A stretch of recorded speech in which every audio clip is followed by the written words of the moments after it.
Bonjour à tous. Bonjour à tous. Dieu vous bénisse au nom puissant de Jésus notre Sauveur. Bienvenue, famille de Dieu, content d'être avec vous. Eh bien, vous êtes sur la bonne chaîne et c'est votre chaîne. Et vraiment, vous êtes au bon endroit. Que Dieu vous bénisse au nom puissant de Jésus notre Sauveur. Amen. Vous savez, vous qui êtes jeunes qui nous écoutez, moi jeune aussi qui nous écoutez, vous savez, ce monde nous propose une eau. Et cette eau-là, c'est quoi? C'est l'alcool, la drogue, le sexe, les belles choses de ce monde. Mais cette jeunesse va boire de cette eau, mais ils auront toujours soif. Vous pouvez avoir tout ce que vous voulez dans ce monde, mais vous aurez toujours soif. Je pense que vous avez vu même les plus grands milliardaires de ce monde. Beaucoup sont des divorcés, beaucoup ont des enfants qui ont des problèmes. Parce qu'ils ont bu de cette eau de ce monde. Et ils ont toujours soif. Mais si vous venez boire de l'eau du Saint-Esprit, de la parole du Saint-Esprit, venez boire des dons du Saint-Esprit, eh bien vous n'aurez plus soif. Le Seigneur dit, venez à moi, vous tous qui êtes fatigués et chargés, je vous donnerai le repos. Et le Seigneur nous donne une eau qui peut nous satisfaire pleinement et pour nous l'éternité. Et le Seigneur a dit, le Seigneur est venu mourir sur la croix, il est ressuscité, il est parti, il a dit, je vous enverrai le Saint-Esprit. Et le Saint-Esprit est venu au jour de la Pentecôte, le Saint-Esprit est venu pour nous remplir, pour nous baptiser dans le Saint-Esprit, pour nous remplir de la puissance, afin que nous soyons des témoins de l'évangile de Jésus-Christ. Aller partout dans le monde, prêcher la bonne nouvelle. Et ce que nous faisons aujourd'hui, prêcher la bonne nouvelle, afin que les âmes soient sauvées. Amen. C'est ce que nous faisons aujourd'hui. Et le Saint-Esprit est en nous. Le Saint-Esprit nous donne de pouvoir annoncer l'évangile, de pouvoir, n'est-ce pas, parler de Jésus avec force, avec puissance et avec autorité, afin que le cœur soit touché. Et aujourd'hui, nous voulons parler de comment savoir si le Saint-Esprit est encore présent en nous ou si le Saint-Esprit est parti. La Bible nous dit, n'attristez pas le Saint-Esprit. Et notre vie, nous ne voulons pas attrister le Saint-Esprit. Nous voulons vivre avec le Seigneur. Nous voulons que le Saint-Esprit puisse faire son œuvre en nous. Nous voulons que le Saint-Esprit puisse se manifester en nous. Nous voulons que le Saint-Esprit puisse se manifester à travers nous pour faire son œuvre, afin que l'Église aille de l'avant. Et c'est ce que nous voulons. Nous voulons que le Saint-Esprit soit en nous. Amen. Et lorsque le Saint-Esprit est présent, vous verrez qu'il y a le don du Saint-Esprit. Et on va lire dans Galates au chapitre 5, verset 22. Galates chapitre 5, verset 22. Comme nous dit la parole de Dieu. Version parole vivante. Car l'Esprit de Dieu produit bien autre chose. Le fruit de l'Esprit, c'est l'amour, la joie, la paix, la patience, le bon caractère, gloire à Dieu, l'amabilité, la serviabilité, la bonté, la générosité, la fidélité, la confiance dans les autres, la douceur et tout ça. La douceur. Verset 23, la douceur, la modestie, l'humilité. Amen. Et tout ça, oui, exactement. Quand le Saint-Esprit est présent, il y a l'amour, il y a la joie, il y a la douceur, l'amabilité, il y a la paix, il y a l'humilité, il y a la patience. Il y a ces choses-là qui sont évidentes que nous pouvons voir que le Saint-Esprit est à l'œuvre dans la vie d'un enfant de Dieu. Alléluia. Quand le Saint-Esprit est présent, nous voyons que le Saint-Esprit se manifeste. Lorsque nous prêchons l'évangile, nous voyons la puissance de Dieu. Nous voyons des guérisons, nous voyons des délivrances. Le Saint-Esprit, lorsqu'il est présent. Alléluia. Nous voyons que Dieu est à l'œuvre dans la vie des gens. Nous voyons la transformation dans la vie des personnes. Le changement radical. La mentalité est changée. Lorsque le Saint-Esprit est présent, comme nous venons de lire dans Galates 5, verset 22, il y a l'amour de Dieu. On voit que ces gens-là, ils aiment Dieu, ils aiment leur prochain, ils aiment le peuple de Dieu, ils ont la paix. Vous savez, quand vous avez Dieu, quand vous avez le Saint-Esprit, vous avez la paix, vous n'êtes plus agité. Parce que dans le monde, on est agité. Et là, vous avez la paix, vous avez la joie de Dieu, la joie que vous cherchez dans le monde, à courir et les choses de ce monde, l'alcool, le sexe, la drogue. les belles choses de ce monde, eh bien, ne peuvent pas satisfaire le cœur humain. Et les gens n'ont pas la paix. Mais quand on vient au Seigneur, nous avons la paix et la paix intérieure. Nous avons la joie. Nous marchons dans l'humilité, dans la maîtrise de soi.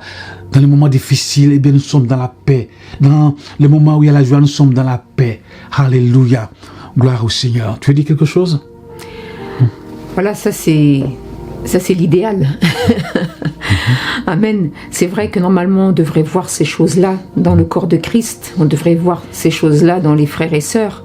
On a le Saint-Esprit, mais pourquoi on ne manifeste pas ces choses-là? Pourquoi on ne voit pas ces choses-là se manifester puissamment au milieu de nous? L'amour de Dieu, l'amour du prochain, l'humilité, la fidélité, la loyauté, l'honnêteté. Alors que se passe-t-il au milieu de nous? Que se passe-t-il au milieu de nous? Nous avons le Saint-Esprit, mais est-ce que nous obéissons au Saint-Esprit? C'est ça la question qu'on peut se poser. Est-ce que nous obéissons au Saint-Esprit ou est-ce que nous obéissons à l'esprit de ce monde? Est-ce que nous obéissons à l'esprit de la chair? C'est ça la question. Alléluia. Et vraiment, je bénis Dieu parce que moi, personnellement, j'ai eu dans le service de Dieu à rencontrer des gens. C'est vrai qu'il y a une réalité parce que certains n'obéissent pas au Saint-Esprit, mais aussi il y a des gens qui obéissent au Saint-Esprit, qui ont été des moteurs pour nous. On a vu que ces gens, ils avaient le zèle de Dieu, ils étaient bouillants pour le Seigneur, ils avaient l'amour de Dieu, la paix de Dieu. C'est vrai que maintenant ça devient rare, mais nous voulons voir de plus en plus, vraiment pour que l'évangile puisse avancer, voir des frères et sœurs, n'est-ce pas, qui manifestent le fruit de l'esprit dans leur vie, dans leur vie avec le Seigneur. Et nous bénissons le Seigneur pour ce que le Seigneur fait à travers nos frères et sœurs qui sont en Afrique, qui sont aux États-Unis, qui sont en Europe. Nous voulons que le Seigneur vraiment agisse à travers vous, pour que l'évangile soit annoncé, pour que l'évangile soit proclamé, pour que les âmes soient sauvées, parce que c'est ça le but, pour que nous soyons vraiment, véritablement, pour que nous puissions voir la gloire de Dieu se manifester au milieu de nous. Amen. Et comment savoir aussi si le Saint-Esprit n'est plus là?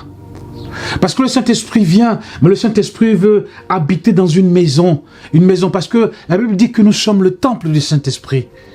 Le Saint-Esprit vient habiter en nous. Une maison qui doit être propre. Une maison qui doit être à la gloire de Dieu. Le temple du Saint-Esprit. Nous devons être un sacerdoce royal. Nous devons être comme le tabernacle de Dieu. Le tabernacle dans lequel il vient habiter pleinement. Le tabernacle dans lequel quand Dieu vient, il est content. Il est dans la joie. Et il est heureux d'habiter en nous.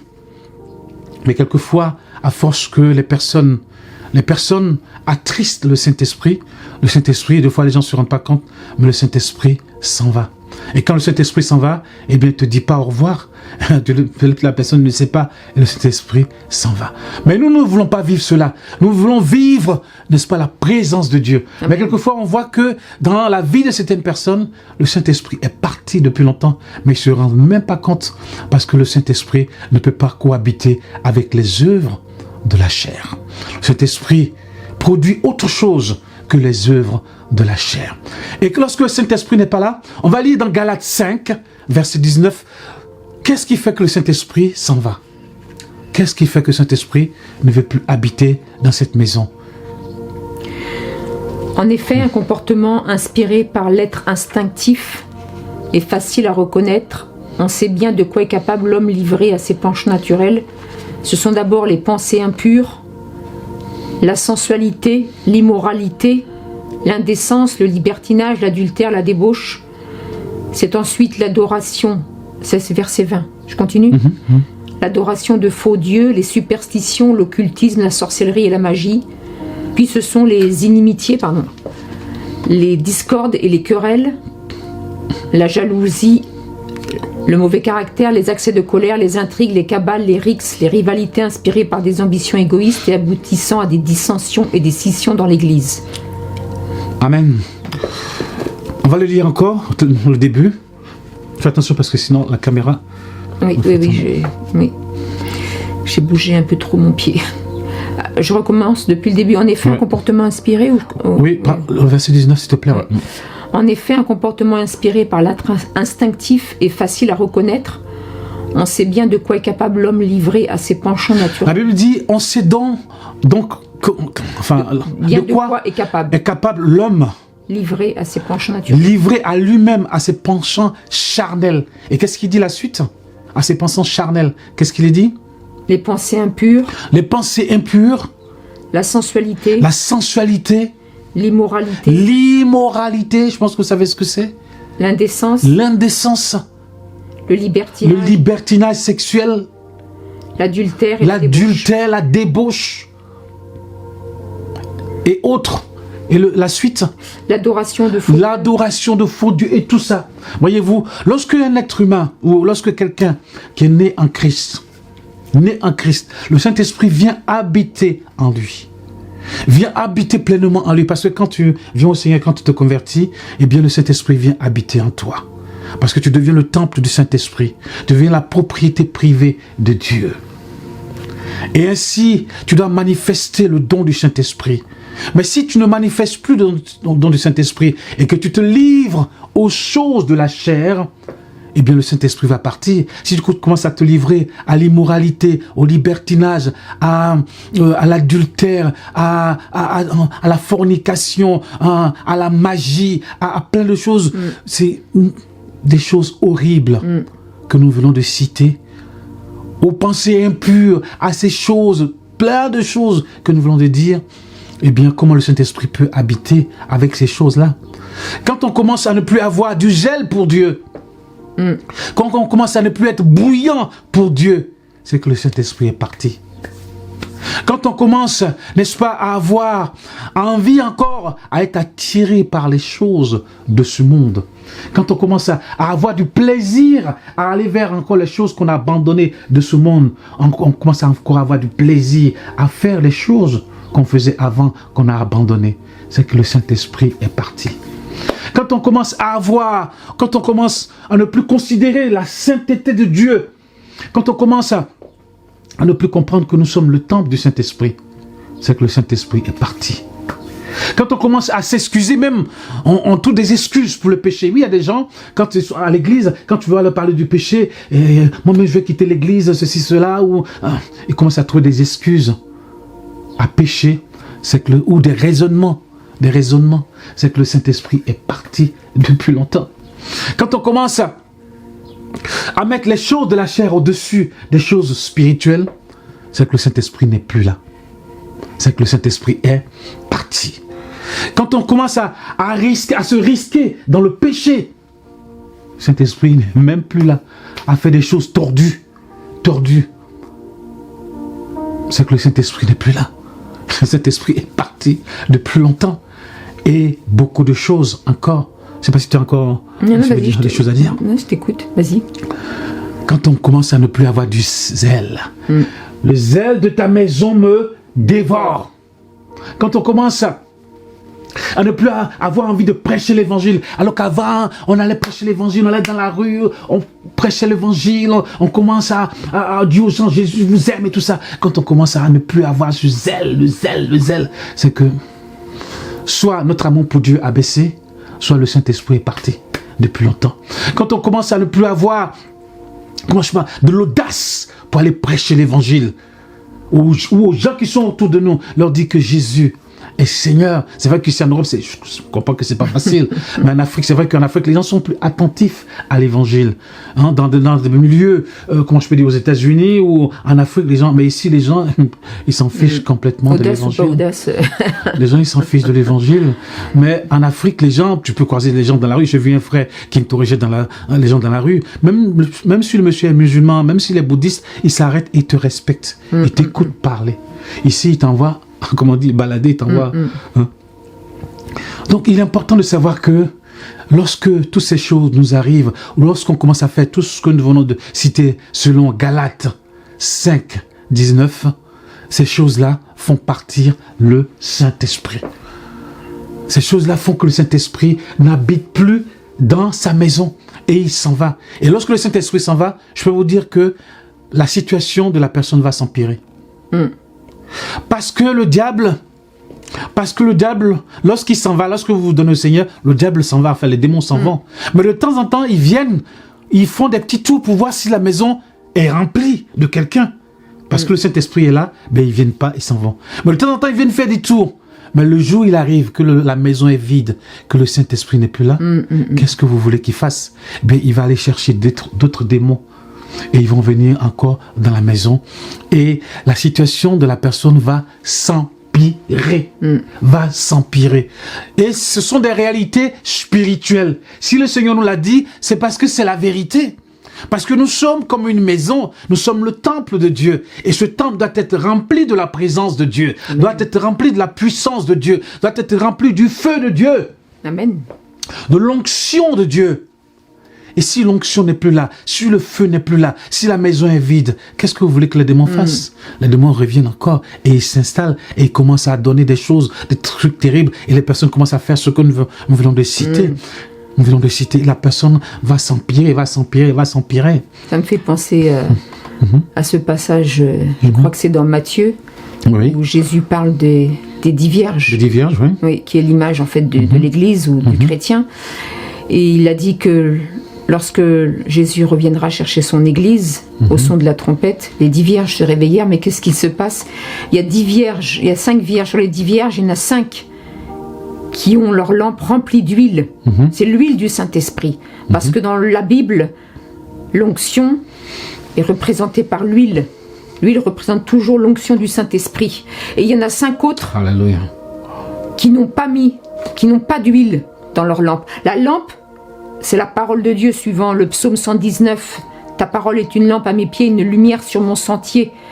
Et cette lampe, si elle n'est pas remplie d'huile, s'il n'y a pas le Saint-Esprit, vous pouvez avoir la parole. Parce qu'il y a des gens, comme tu dis, bon, ils sont là, ils peuvent te citer les versets bibliques, mais le Saint-Esprit n'est plus là. Et bien, les 5 vierges folles, qui n'ont plus le Saint-Esprit, eh bien, elles ont beau taper à la porte. Le Seigneur a dit, je ne vous connais pas. Alors que les vierges sages, qui avaient toujours l'huile, toujours un renouvellement, toujours l'huile. Parce que c'est vrai que dans une lampe, l'huile peut se baisser petit à petit. Il faut en rajouter. Donc, il faut toujours être renouvelé dans le Saint-Esprit. Alléluia. Et c'est ces vierges-là, quand ils vont taper, le Seigneur a dit, entrez. Amen. Amen. Et nous voulons être remplis de cette huile. Amen. L'huile du Saint-Esprit. Afin de déborder de cette huile, afin de pouvoir être des instruments entre les mains de Dieu, Amen. Afin d'éclairer le peuple de Dieu. Nous voulons être remplis de la puissance de Dieu. Amen. Alléluia. Afin de manifester la puissance de Dieu au milieu du peuple de Dieu, afin de manifester la puissance de Dieu dans ce monde. Amen.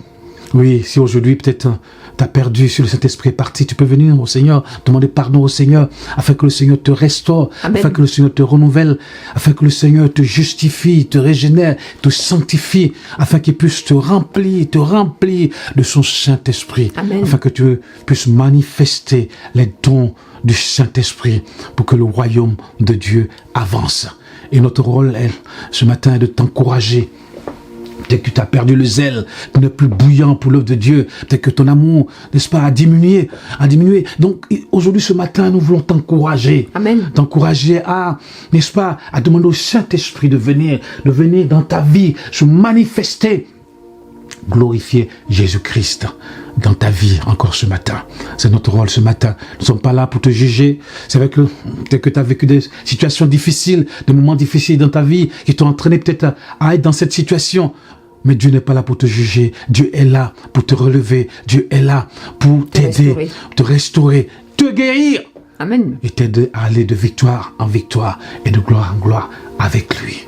Alors viens ce matin, viens boire de cette eau pure qui vient du Seigneur, cette eau pure qui peut te satisfaire, cette eau pure qui peut te satisfaire ton cœur, ton âme, ton esprit, afin que tu puisses aller de gloire en gloire avec Dieu et de victoire en victoire avec le Seigneur. Tu connais ta relation avec Dieu. Peut-être que tu peux tu peux jouer le jeu avec les gens dans l'église, mais toi-même tu connais ta relation avec Dieu. Il faut être vrai avec le Seigneur, il faut être vrai avec le Saint-Esprit. Et le Saint-Esprit t'aidera à remporter des victoires au nom puissant de Jésus-Christ ce matin. Nous te bénissons et merci pour ceux qui nous écoutent. Abonnez-vous. N'est-ce pas? Abonnez-vous. Nous sommes sur YouTube, nous sommes sur Facebook, nous sommes sur Instagram, sur TikTok.